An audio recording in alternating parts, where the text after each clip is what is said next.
wabarakatuh. Waalaikumsalam warahmatullahi wabarakatuh. Selamat pagi anak-anak. Selamat pagi Ibu. Gimana kabarnya hari ini? Alhamdulillah baik. Sebelum masuki pembelajaran, alangkah baiknya kita berdoa terlebih dahulu. Mari kita mulai dengan baca basmalah bersama. Bismillahirrahmanirrahim. Baik ya. Sekarang Ibu ingin mengecek kehadiran pada pagi hari ini. Coba tengok kanan kirinya, adakah yang tidak berangkat? Ada. Ada siapa? Dinda. Dinda. Kenapa Dinda? Izin. Oh, izin ya. Ibu catat ya. Ya. Yang lainnya berangkat semua ya. Berangkat. Baik. Pembelajaran kemarin kita sudah mempelajari tentang apa? Tentang takabur. Ya, takabur. Masih ingat ya? Kita kemarin belajar mengenai takabur. Sekarang kita akan pelajari mengenai pola hidup sederhana. Nah, ini ada dalam kandungan sebuah hadis.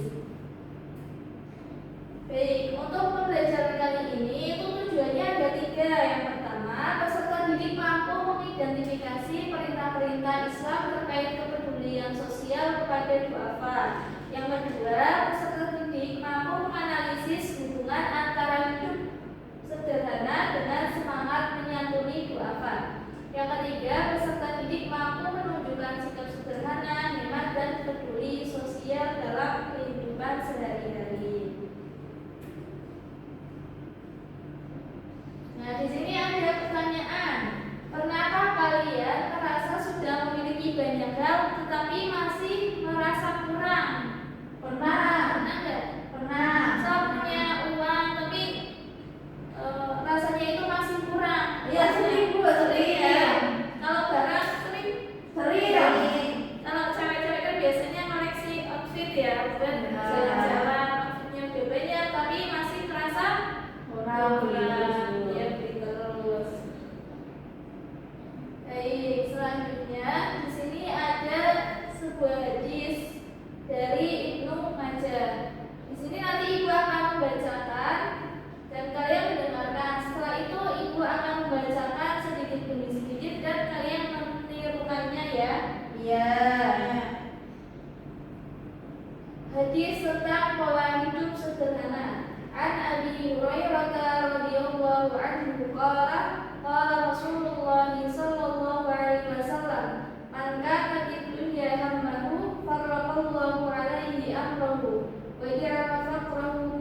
ada dua sikap bagaimana kita bisa hidup sederhana dalam Islam. Sikap yang pertama itu ada zuhud. Coba Mbak Dinda bisa bacakan.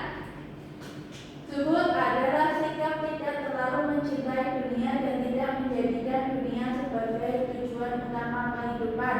Zuhud bukan berarti menjauhi kehidupan dunia secara total, melainkan menempatkan dunia pada posisi yang tepat sebagai sarana menuju akhirat.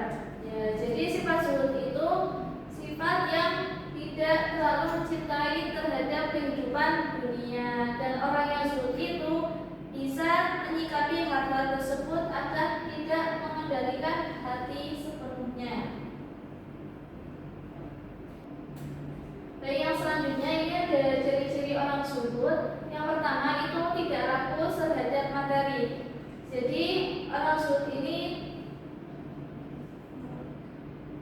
memandang dunia itu secukupnya. Mereka tetap bekerja keras, tetapi mereka juga tidak mengharapkan berbagai cara dan merasa cukup dengan apa yang sudah dimilikinya saat ini.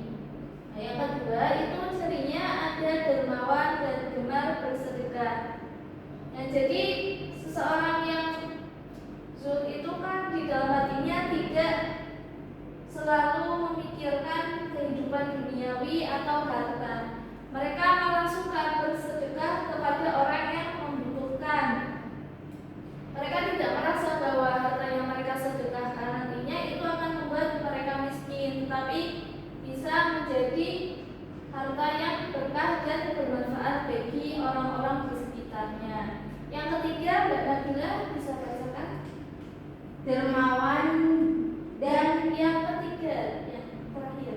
oh iya, Ya. hidup hemat namun bukan kikir. Ya, hidup hemat namun bukan mikir. Jadi seseorang yang zuhud itu mampu mengelola keuangan di hidupnya.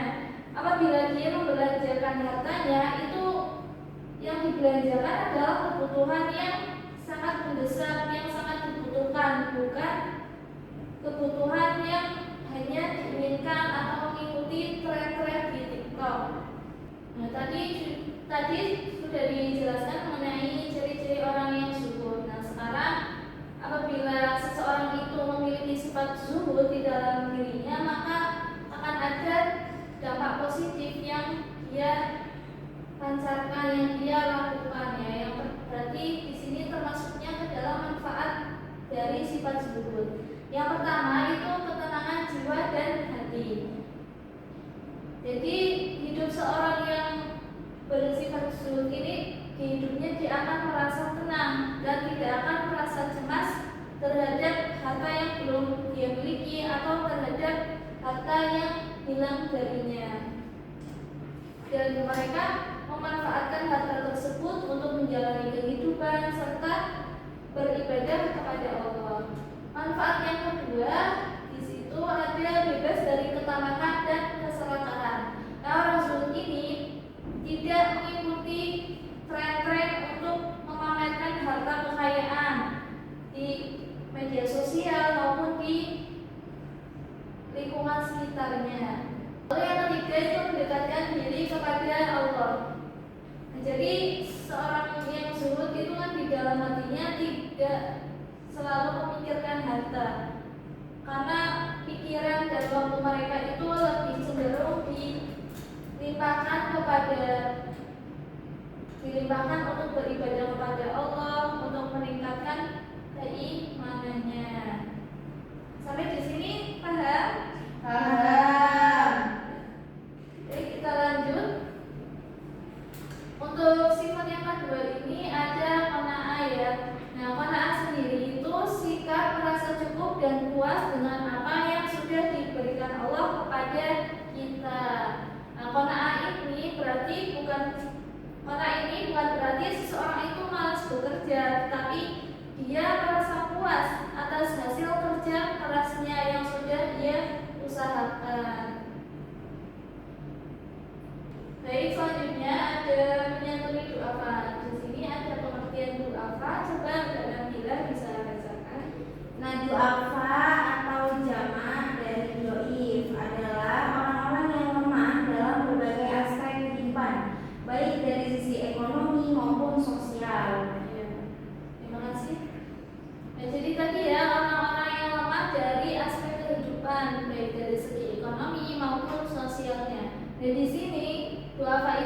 dibagi menjadi 6.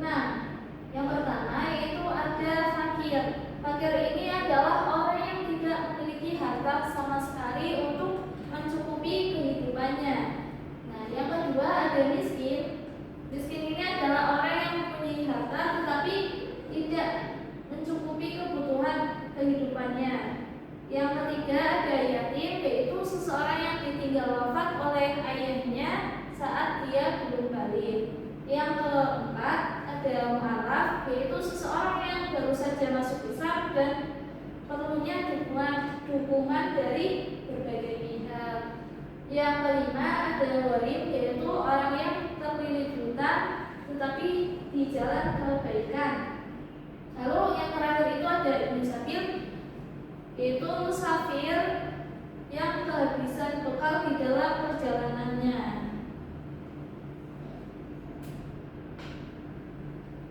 Baik, selanjutnya ada bentuk-bentuk santunan kepada du'afa.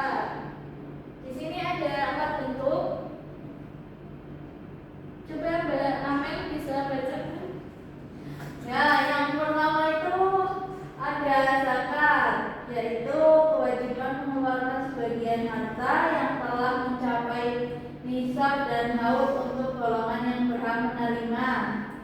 Yang kedua itu ada infak, yaitu mengeluarkan harta di jalan Allah secara sukarela, tidak terbatas jumlahnya dan waktunya.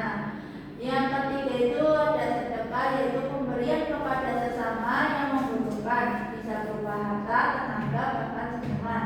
Dan yang terakhir itu ada wakaf, yaitu menyerahkan harta benda yang memanfaatkan dapat dirasakan oleh masyarakat luas secara berkelanjutan. Ya, terima kasih. Jadi tadi ya di situ sudah disebutkan bentuk-bentuk santunan kepada du'afa. Sampai di sini sudah paham? Sudah.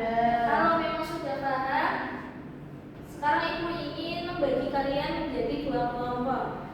Nanti kalian bisa mendiskusikan lembar kerja yang ibu bagikan dan nanti mempresentasikan di depan ya.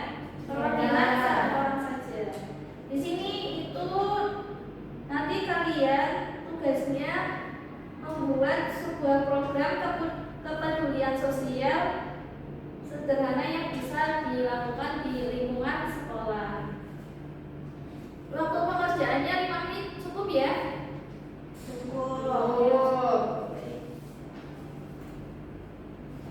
Ini kelompok 1, ini kelompok 2 ya.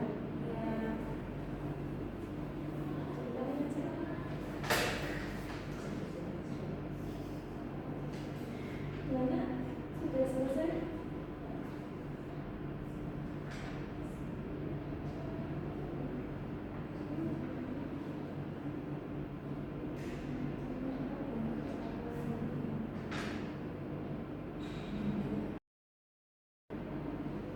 Sudah selesai anak-anak? Sudah. Sudah ya. Baik. Untuk yang pertama dari kelompok 1 terlebih dahulu bisa maju ke depan.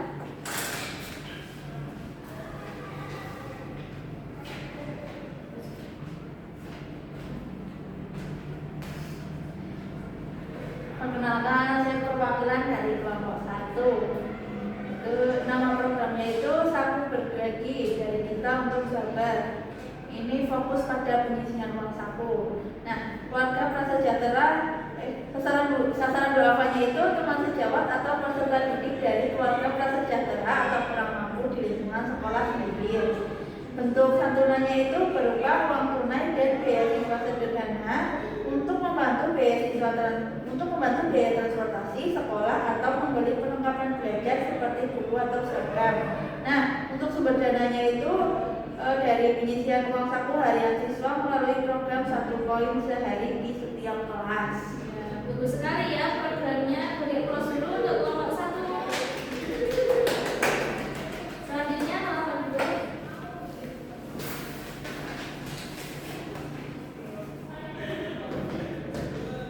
Oke, perkenalkan saya perwakilan dari kelompok 2. Nah, nama programnya itu Gerakan